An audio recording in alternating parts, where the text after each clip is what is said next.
एक और बड़ी खबर की तरफ बढ़ेंगे। स्विस बैंक में किन हिंदुस्तानियों के अकाउंट्स हैं, आज इस पर से पर्दा उठ जाएगा। स्विट्जरलैंड में बैंक में अकाउंट रखने वाले हिंदुस्तानियों की जानकारी आज से इनकम टैक्स अफसरान को हासिल हो जाएगी।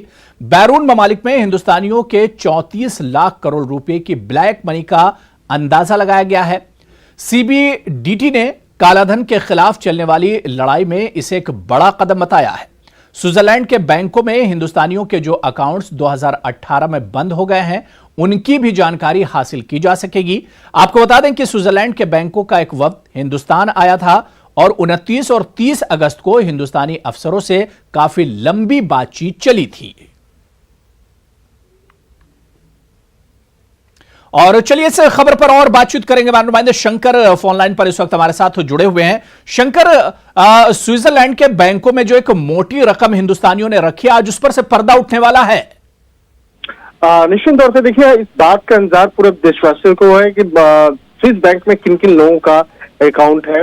और जिस तरह से भारत और स्विट्जरलैंड के बीच पिछले साल जनवरी 2018 में एक महत्वपूर्ण एक समझौता हुआ था और उसी समझौते के तहत अब उन नामों का उस नामों से पर्दाफाश हो रहा है। आज जिस तरह से बकायदा इस मामले में अगर बात करें, भारतीय प्रधानमंत्री लगातार इस मामले पर कई बार कहते रहे कि भ्रष्टाचारियों और काला धन के मसले पर हमारी उनकी पहली प्राथमिकता है। और उसी मामले को ध्यान में रखते हुए आज काला धन जो विदेश में जो रखे गए हैं, बकायदा उनके नाम का घोषणा होना है।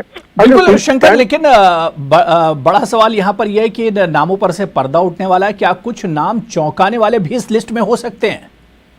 निश्चित तौर पर देखिए, अबू हुरैरा अगर स्विस बैंक में अगर किसी का अकाउंट है तो वो छोटे आदमी हो नहीं सकते और उनका लाखों करोड़ रुपया जो है वहां पे होगा और निश्चित तौर पे वो बड़े आदमी ही होंगे जिनका वहां पे अकाउंट होगा। बिल्कुल। और जो अगर वहां पे अभी फिलहाल में अगर 6 महीना साल भर के अंदर में अगर वो वहां से अपना बैंक अकाउंट हटा भी लिया होगा, फिर भी उसका नाम आएगा, क्योंकि जो उस पहले उसे पिछले 5 साल 7 साल के अंदर में जिसका अकाउंट था वहां पर और कितने रकम वहां पे जमा किया गया, तो उन सबों का नाम सामने आ सकता है। हालांकि देखिए, स्विस बैंक में पैसा क्यों वहां पर जमा करते थे, वहां पर कोई भी आसानी से अपने काला धन को वहां पे छुपा कर रख सकता था और इसकी जानकारी वो किसी को नहीं दी जाती थी। लेकिन साल 2018 में काफी महत्वपूर्ण समझौते हुए भारत और स्विट्जरलैंड के बीच में। हालांकि स्विट्जरलैंड की सरकार शुरुआती तौर पर इस मामले पर अपना रुख साफ नहीं कर रही थी और वो समझौता पे हस्ताक्षर नहीं कर रही थी।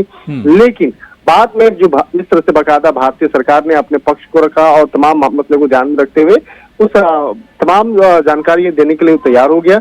उसी का फलसफा है कि अब उन तमाम नामों पर से पर्दा उठने वाला है। बिल्कुल शंकर, मेरा एक आखिरी सवाल कि ये लिस्ट कितनी देर में आ सकती है, कब तक ये लिस्ट आ सकती है और इस लिस्ट में कितने नाम हो सकते हैं?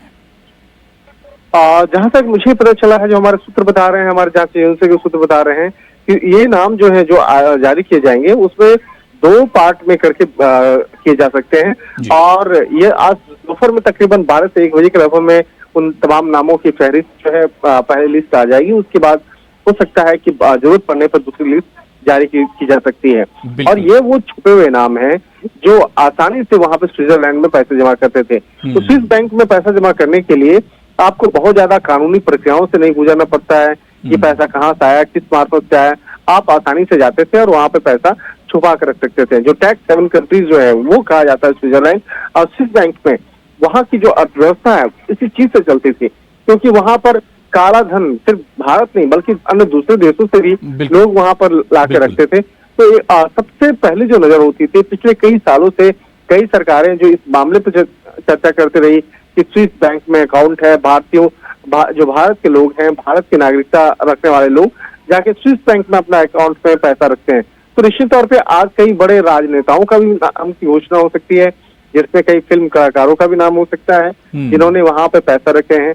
तो यहाँ पर सबसे बड़ा देखना लाजमी होगा कि किन किन का नाम है।